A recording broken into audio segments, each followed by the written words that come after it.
Welcome everyone to this M365 May session.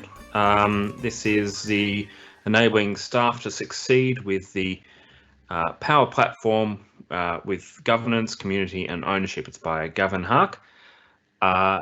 Gavin, welcome. Thank you. Thanks, Mark. Yeah, so thanks everyone. Yeah, I appreciate you giving me your time today. We'll just kick off with the traditional owners statement. So welcome to our speakers, participants from around the world. We acknowledge the traditional custodians of the land in which this online conference is hosted, and the traditional custodians of the land where Australian-based speakers and participants are located. We'd like also like to pay our respects to elders, past, present, and future. And for those Kiwis amongst us, myself included, tēnā koutou, tēnā koutou, tēnā tātou katoa. On behalf of M365 May, we'd like to welcome and acknowledge all our speakers and participants from Aotearoa, New Zealand. Thank you for supporting this hui. Tēnā koutou, tēnā koutou, tēnā tātou katoa. And we do have a code of conduct here for all our sessions. So just, the quick version: be constructive, respectful, helpful and kind. If any questions that you do post, and any feedback later on. But you guys are obviously well in across this if you've seen any other sessions, so I won't spend too much time on it, but yeah, just a bit of common sense. I might just hand back to Mark. Yeah, just very briefly as well, just in terms of the way that this event will be run. We do have the opportunity at the end of the session for Q&A. Because this is a live event on Teams, what you will see on your Teams session is a Q&A window which you can submit your questions to, and I'll be able to view those, and if we find an appropriate moment throughout the talk to have those questions asked, we'll insert them in, but otherwise we'll try and address all your questions through to at least to the end of the session. But yes, so without any further ado, I think we should get on with the show. Cool. So yeah. Thanks, Mark. So yeah, this is around enabling staff to succeed with the Power Platform, governance, community, and ownership. My name's Gavin Haak. I'm a principal architect at Lab 3. Really focused on the modern workplace, really across Microsoft 365, and Azure. I'm on Twitter, LinkedIn, obviously, and there's the Lab 3 website if you'd like to see what we do offer. So just to quickly cover off how are we all feeling, right? So we've all been in lockdown for quite some time. It was about 8 weeks, I think, here in Melbourne. We're starting to finally get restrictions relaxed. Some of you may still be in lockdown. Those of you in New Zealand, I think you're down to stage 2 now. This pretty much covers how I'm feeling at the moment. So, I've got two young kids under 3, and yeah, two toddlers, it feels like, and this pretty much covers what the rest of the house looks like at the moment. I managed to tidy up behind me, as you can see. But yeah, I do appreciate that everyone's got other distractions and those sort of things at the moment. So I really do appreciate your time today. So it's going to be a pretty short, sharp session. So we're looking at about 30 minutes. So, I do know that most of you may have been looking at build sessions overnight. So you might be a bit tired like myself and some other people on the session. So look, I'll try and keep it short, sharp and to the point. So the agenda today. Firstly, we'll cover off what is the Power Platform. For those of you that aren't familiar with it, I'm going to assume that most of you are familiar with what the Power Platform is at a high level, but let's just cover it off at a high level for you guys. Covering off one of those really important questions that I do have found when I'm going into organisations to help them with the Power Platform, and that is, isn't this just shadow IT all over again? Case study and challenges, so really covering some of my sort of real world experience going into a large organisation and helping them adopt and make use of and govern the Power Platform. So this is really going to be, I guess, the meat of the presentation, and we'll also cover solutions and recommendations coming from to address those challenges, which then leads to the outcomes, okay, that we're after. So that's the agenda. Again, it's going to be fairly short, sharp, quick. So I do appreciate that your time's valuable, and really appreciate you taking the time to spend the next half an hour with me. So let's kick off. So Power Platform. So what is it?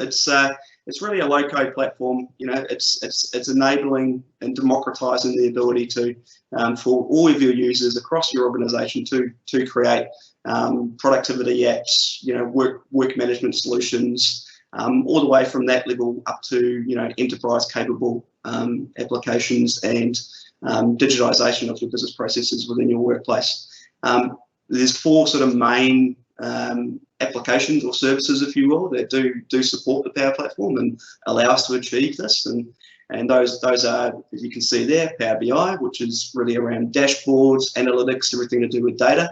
Power Apps, so that's around your sort of low code, I won't say no code, because there is a little bit of coding if you consider formula-based coding, which I certainly do. Applications, so that's for building your applications. So, you know, surfacing your content, you know, the ability for data entry, and really, you know, Power Apps tends to be a lot what brings all this capability together from a user's perspective.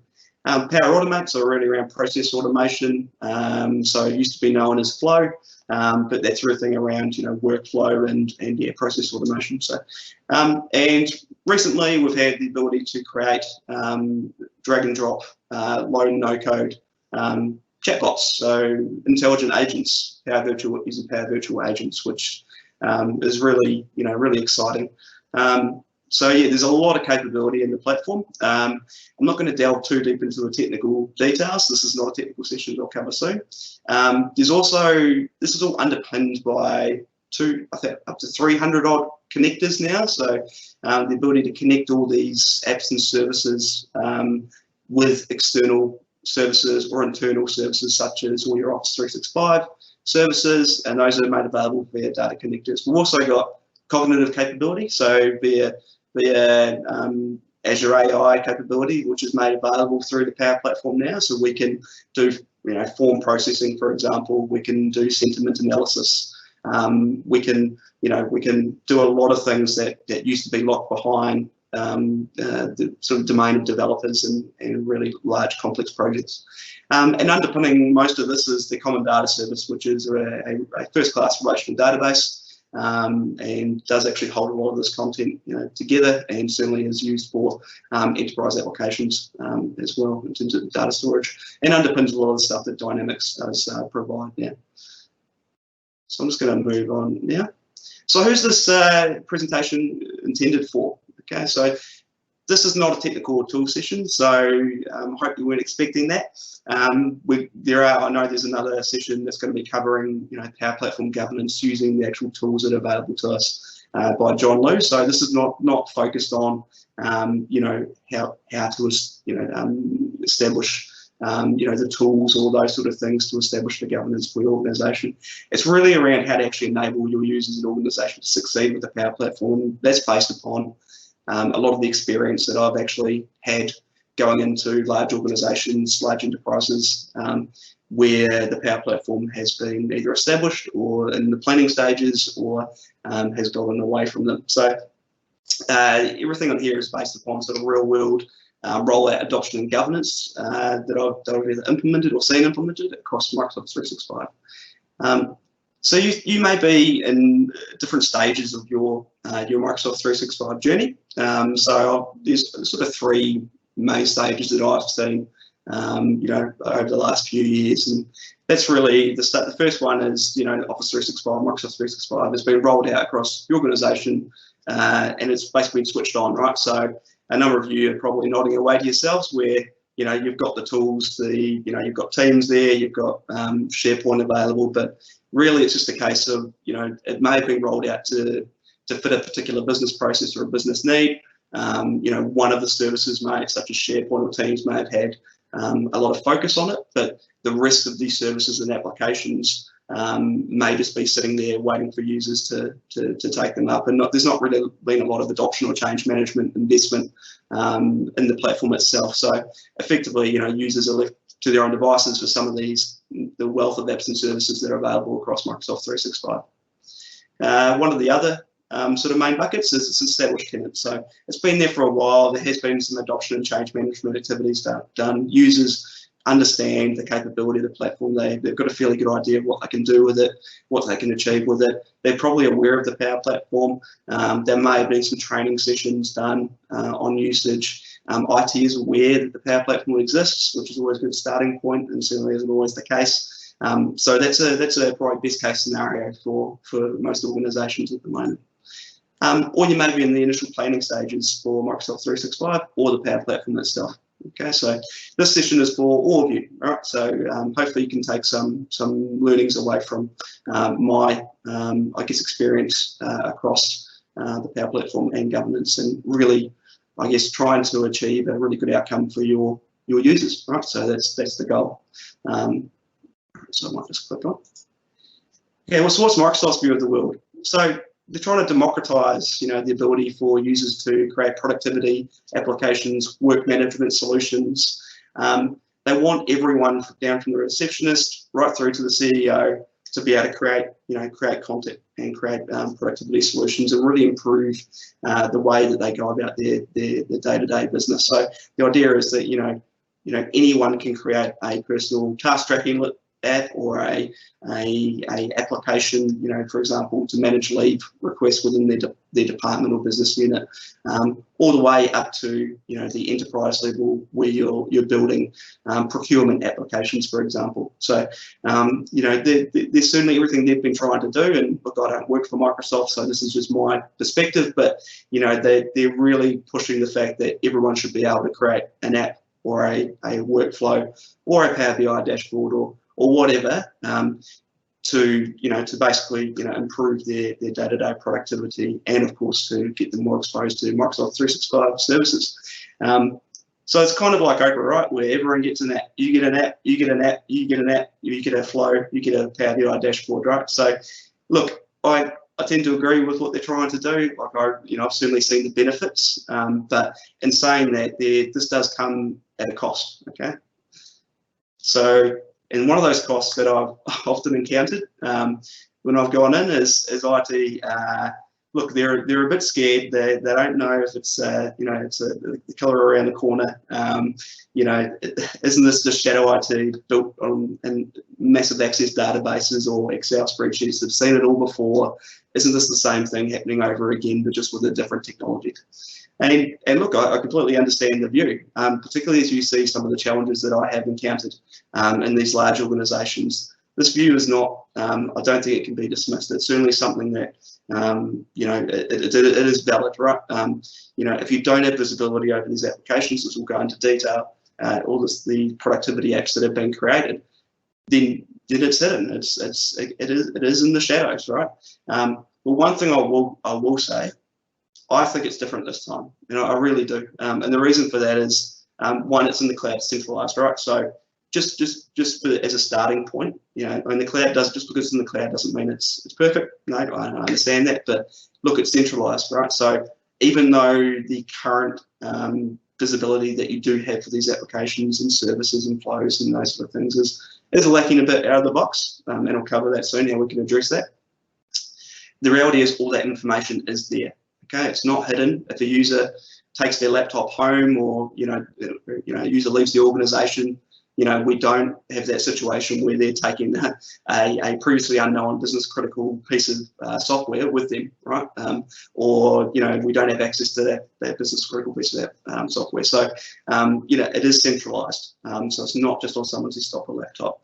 There is data governance and protection capabilities available to us to make sure that, importantly, and this is certainly something that I've encountered over and over again in enterprise organisations, particularly those ones that are highly regulated, such as government, such as government, and there's a really good starting point actually, but even education, all those sort of places where we're going to be really important that the data is protected. So sometimes we're talking about personally identifiable information, right?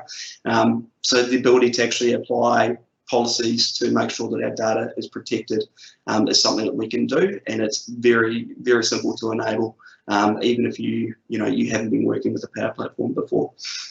So we've got that capability there, which we didn't have with these other sort of shadow IT apps. It respects the current users' permissions across Microsoft 365, across Azure if you're integrating with Azure as well. So it's not a case that when we are building, the person in the finance department is building these applications, they have access to all the HR information.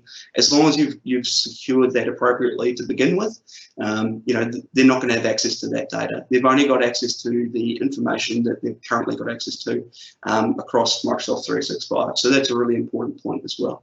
And there can be visibility for IT. The one really important point here is none of the stuff really, apart from being in the cloud, none of this really comes for free as such, as you don't have to do any work. You do need to plan for it. You do need to be aware of the tools and configuration options that you do have available for the Power Platform. And I'm just going to click on now. So who's likely using the Power Platform within your organization? So look, the reality is if you've got a Microsoft 365 or Office 365 E3 or E5 license, and you haven't gone in and disabled, removed the Power App or Flow applications and services sub-licensing within that, so that product licenses within those Microsoft Office 365 licenses, the reality is anyone could be using the Power Platform currently within your organization. We've just seen Satya Nadella tell us that there's 3.5 million active makers around the world at the Build conference. That actually seemed a bit low to me. I've seen pretty organic and quick uptake within organisations that I've been part of, second only to Teams in terms of the apps and services that Microsoft 365 do provide. So and the Power users, one thing to be really aware of, I think, is the people that are likely going to become your Power Platform champions, the people that you can go to get their feedback on some of the governance and adoption and training strategies that I'm going to take you through.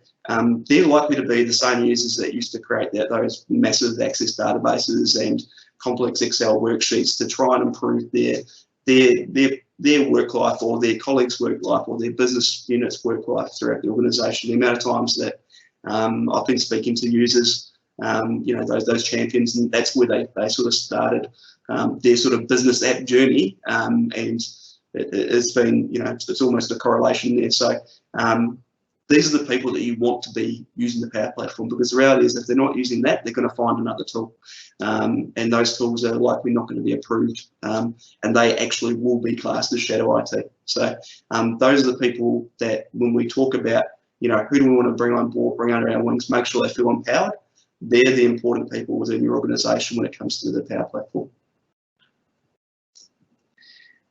So I'm just going to go into a bit of a case study scenario now. So this is around a large, highly regulated organisation. Okay, so this is a real world experience where I've been, where I've worked, and what I talk about here is what I've actually implemented, leading a small team to achieve this. So it's a large organisation. It's got 10,000 plus staff. There were around 2,000 flows and apps that were unmonitored and invisible to IT when I got involved. There were 50 plus environments. Again, no one knew what was going on there, so you can actually create environments as an individual user in the Power Platform if there's no governance around that. So important to know. So that's something that was enabled by default, and users were able to create environments there. So you can start to see why IT is sort of screaming a bit. And there were hundreds of makers throughout the organisation, right, and that were sort of doing their own thing or working with their own business units. So it was quite wild out there, right? It was kind of like the Wild West, really, when I got involved. And look, this is not uncommon. This is actually probably more common than not in the organisations that I've been in. And I will take you through how do we address this, okay? But let's start with what the sort of reaction was, right? So highly regulated environment. We've got a very defined IT structure. Very defined application development structure, a lot of processes and policies in place already, and they've effectively rolled out the platform. They're seeing a lot of productivity gains from Microsoft 365, and they've left, made the decision to leave Power Apps and Flow enabled for quite some time. They did actually turn off Power Apps halfway through, basically halfway between rolling out M365 and myself getting involved. So there are a bunch of makers there that were kind of stuck, right? So they'd created apps, they could use them, but they couldn't create anymore, right? So it was quite a bizarre situation. So what I was being asked from the executive team and directors and IT was, how many apps have we got? So I'd go on to them and say, look, you've got this many apps and flows in your environment. How many apps and flows? They had no idea, absolutely no idea, and they were quite blown away. We've got 50 environments. How did the users get access to create these apps and flows, right? And why am I getting support calls about apps that I have no idea about? One of the really important things, as I've sort of said, is all around data, right? These apps can connect to all of your data sources, so important data, critical data. It could be trivial data, it could be anything, right? As long as we've got access to it. So getting an understanding of what that data is super important, and we didn't have that visibility. And of course, being not IT, have they gone through our application development process? What about all these 50-page policies that we've got, code standards, all those sort of things? How do they adhere to our standards? So really a case of, oh no, the sky is falling. So what this sort of leads to is the challenge, So the organisation actually needs to achieve more with less, which is the reality for a large number of organisations, particularly at the moment, right? Protection of personal and confidential information is absolutely key, right? We need to make sure that users only have access to the data they currently have access to, and like I said, that's already covered, but they didn't understand that, right? They weren't aware of that, so we need to communicate that that was the case. Additionally, we need to make sure that of those 300 plus connectors, we only allow users to interact with connectors to internally approved applications, so the Microsoft 365 suite to start with. We don't want users sending information to Google or Trello, for example, that isn't on the approved IT application register. These things need to be approved, right? This is, again, a highly regulated environment. IT wants ownership of all solutions built and complete control over development and rollout. So there's a bit of politics going on there, right? So they want to make, and understandably, they see themselves as the gatekeepers, right? So they want to make sure that, if they are called on to support something, they know about it, they've built it, they know it's gone through the standards, right? So, and it all comes down to, time and money, because if they're called upon to support these solutions, that's taking them away from other critical pieces of work they should be doing. Again, they need to be able to achieve more with less. Ties into they don't want responsibility for those solutions, right? And they only want to be responsible for business critical solutions. So anything that's critical, that's what they want to have a defined support pathway for. Support's got no real Power Platform skills, so they're not going to accept tickets, and if they do, they may not be able to solve them. They may need to get in an external vendor to help out, which again is an additional cost. So going back to the user-centric view of the world, right? So, everything that I was trying to achieve was to actually enable the users to succeed, right? So users that I'd spoken to, they wanted to create, but they're getting their hopes kind of crushed, right? So they're actually getting told, no, we can't do this. Actually, we probably shouldn't even have this stuff enabled. We don't know how you got to this point. And really, they had no confidence in IT when it came to being able to support them through this process and actually allow them to create really intuitive and really important solutions that they could do because they understood their areas of the business, right? So there's just no confidence there. They want to know, what can I actually achieve? Where's the learning pathway for this?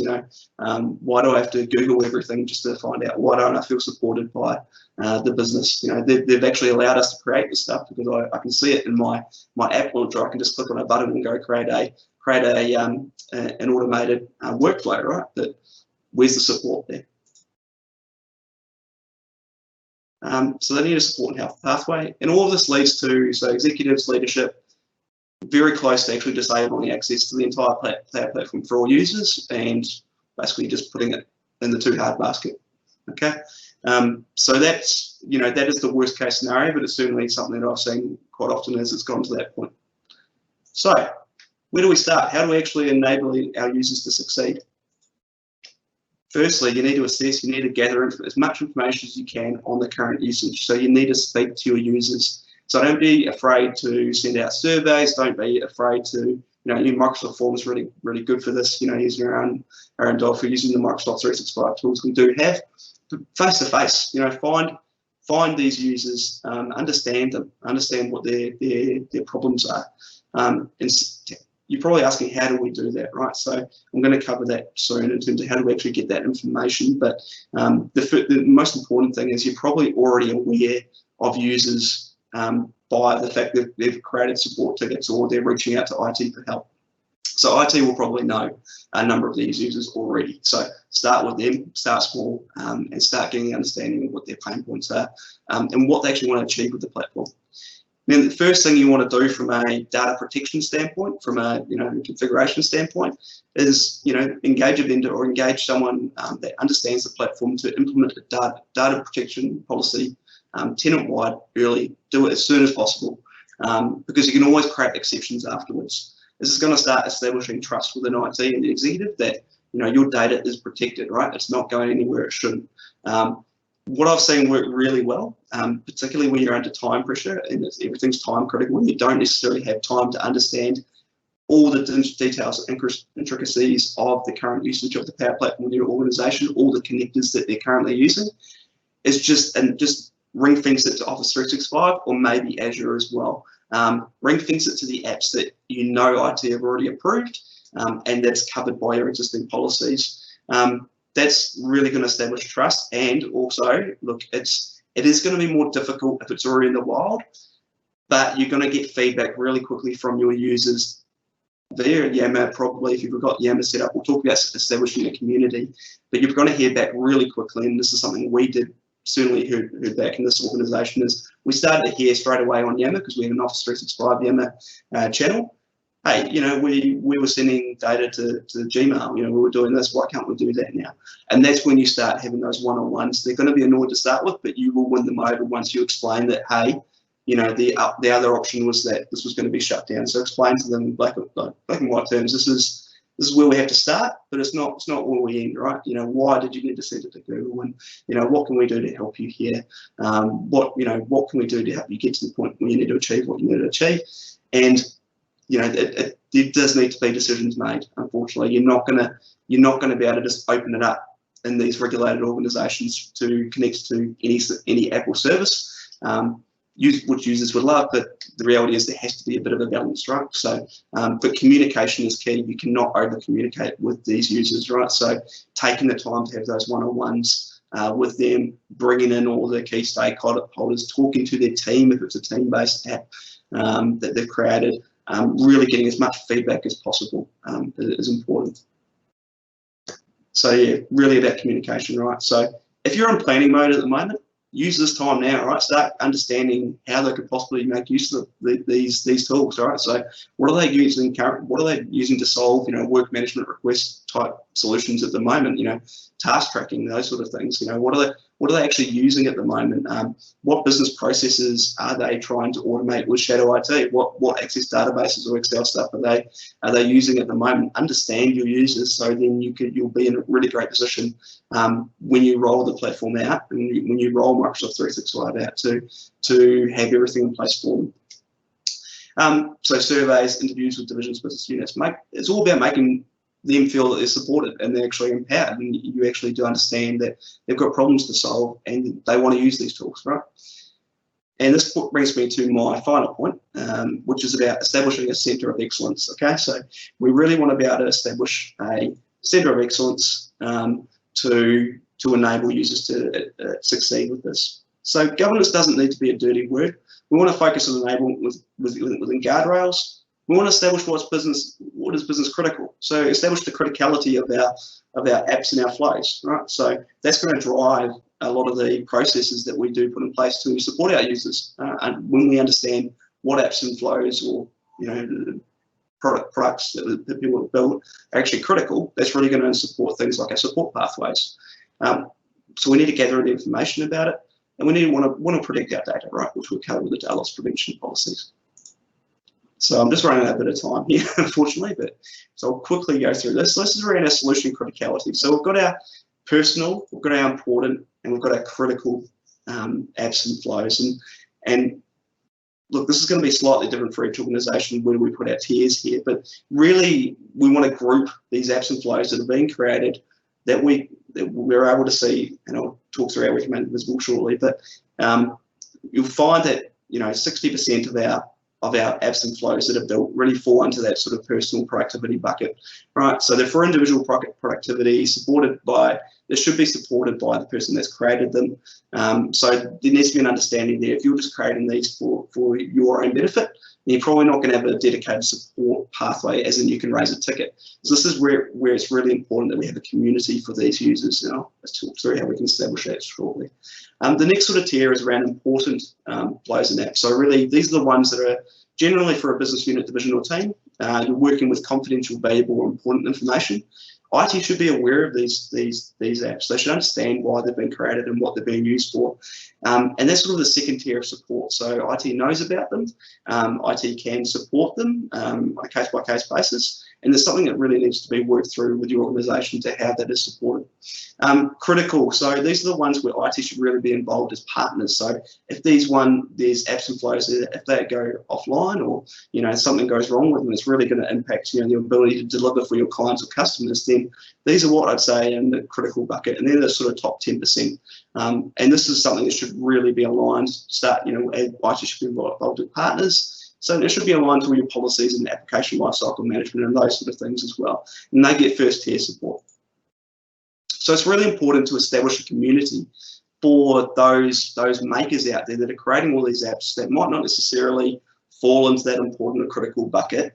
And there could be thousands of apps, right? So we're not going to be able to provide support for all of them.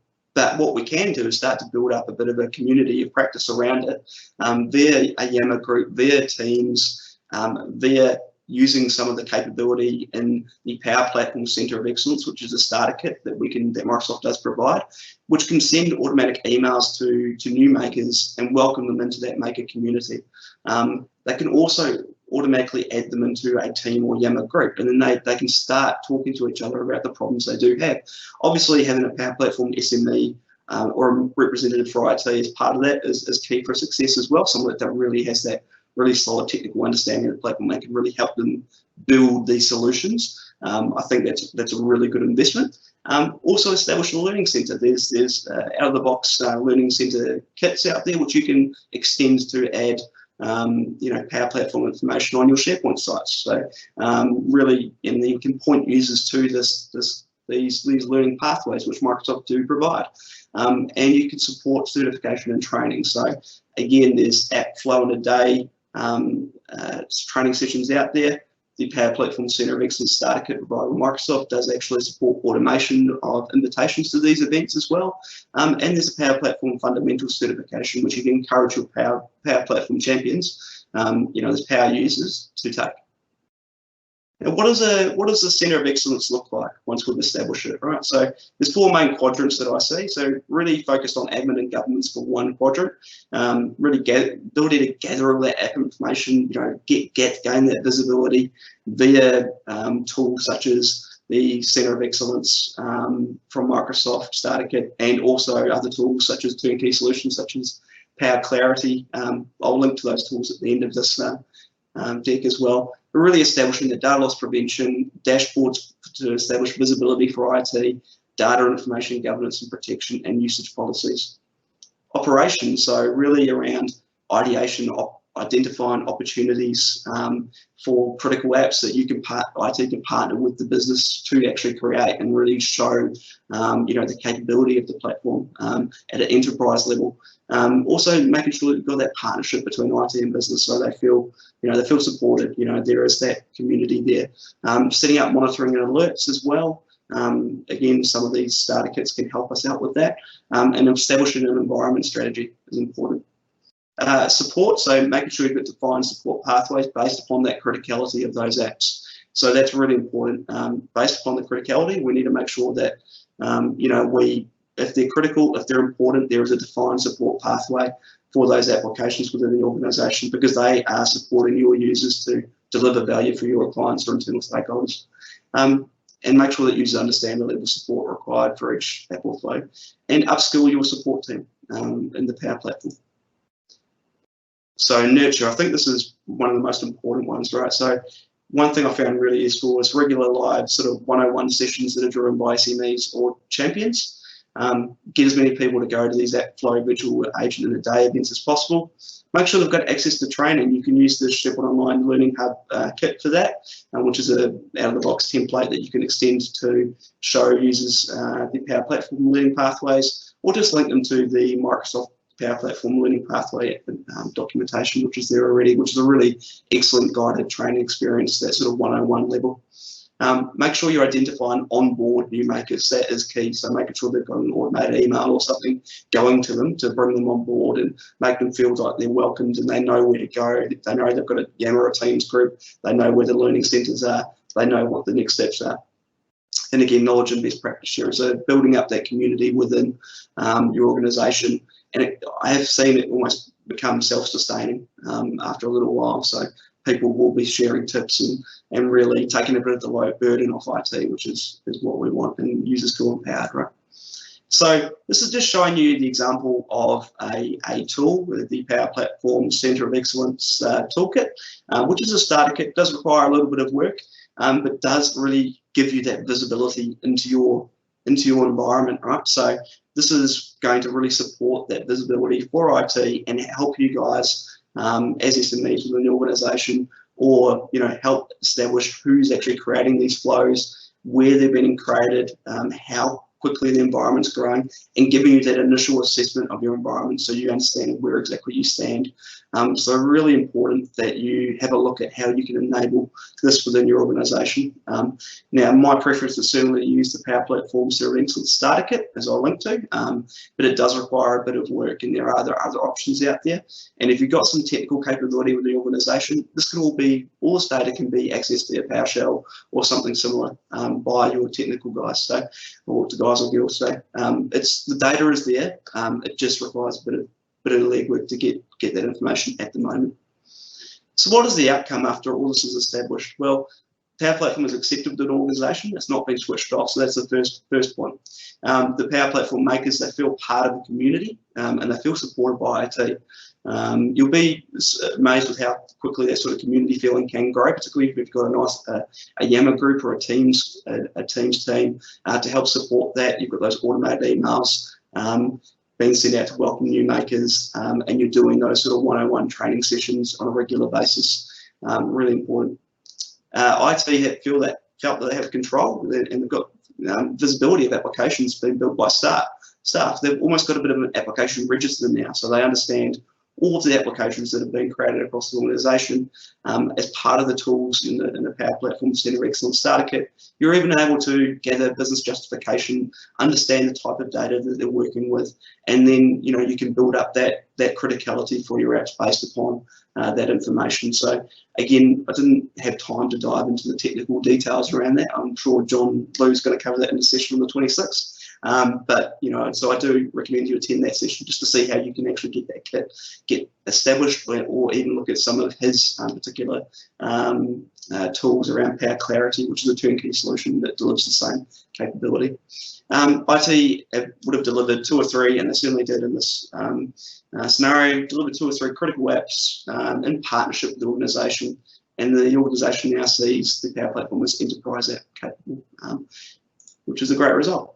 So my final thoughts is, from the user's perspective, they feel empowered, right? They feel that they're able to create apps, and we've got an example here of a guy called Samit Sani. Some of you may have already heard this one, but he was a security guard, I believe, at Heathrow Airport, and he actually built some apps off his own bat, did his own training, and now as an IT solution specialist at Heathrow, really driving this within his organisation. But it just shows that anyone can use this platform and succeed, right? Doesn't matter what your skill level was or your background. And I think that's the key takeaway here is pretty much anyone with your organisation right now, if they're licensed, could be using the platform to create and be running into some of those challenges and frustrations that I've seen and we've gone through. So just to finish off, there's some useful governance information and tools here. So we've got a white paper here from Microsoft. There are built-in tools around data loss prevention and audit logs and other capabilities that you have available to surface this information. I've linked to that Centre of Excellence starter kit.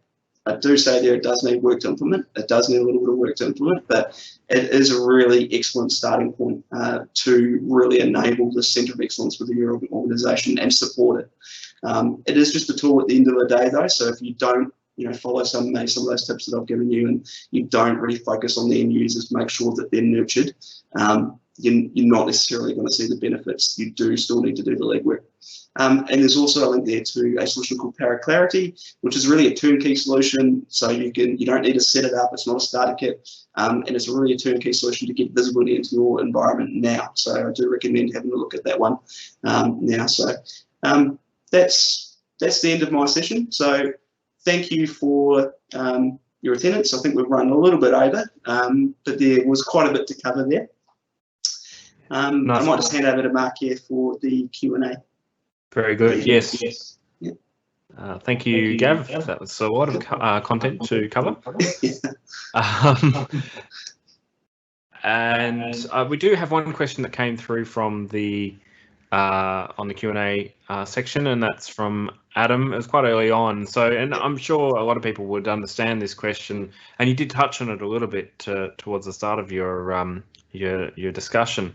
The classic with shadow IT is that business critical systems become IT's problem when the builder or the person who creates the app, and you and I have seen a lot of apps in our time, might be Access, might be Excel, very complex sheets that have been put together, whatever else you might imagine is definitely can be a problem.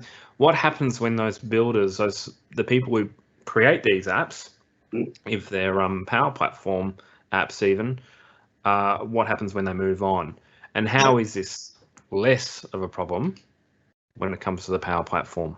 Yep, so that's a really good question, and I don't think I covered that particularly in detail, but what you do need to do is really understand, I guess, the owners, who actually owns these apps at the moment, and establish really a policy or governance around the fact that you should always have at least 2 owners, right? So you can create, and with your Power Apps, with your flows, with Power BI dashboards, you can have more than one owner. So making sure that you've established that as a policy, and then you've made use of the platform itself using, I've used Flow, for example, to make sure that there's an automated process behind the scenes, which checks all of the flows and apps to start with, and make sure that everything has at least more than one owner.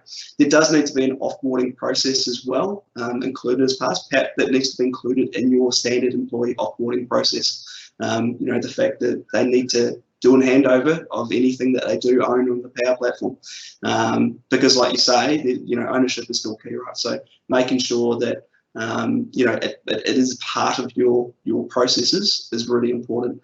That comes back to, you do need to do a bit of legwork here still.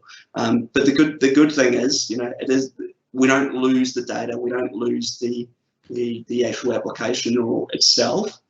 But it's a really good point that if you don't do anything else, if you're just letting it run, you will run into these problems where people will leave and you didn't know that existed to start with, and people will wonder why it stopped working, and no one will know about it, right? So getting that. It's the old line. It's the old line of, technology doesn't always solve every process problem, right? And if people leave, knowledge does go out the door. Exactly. In certain situations.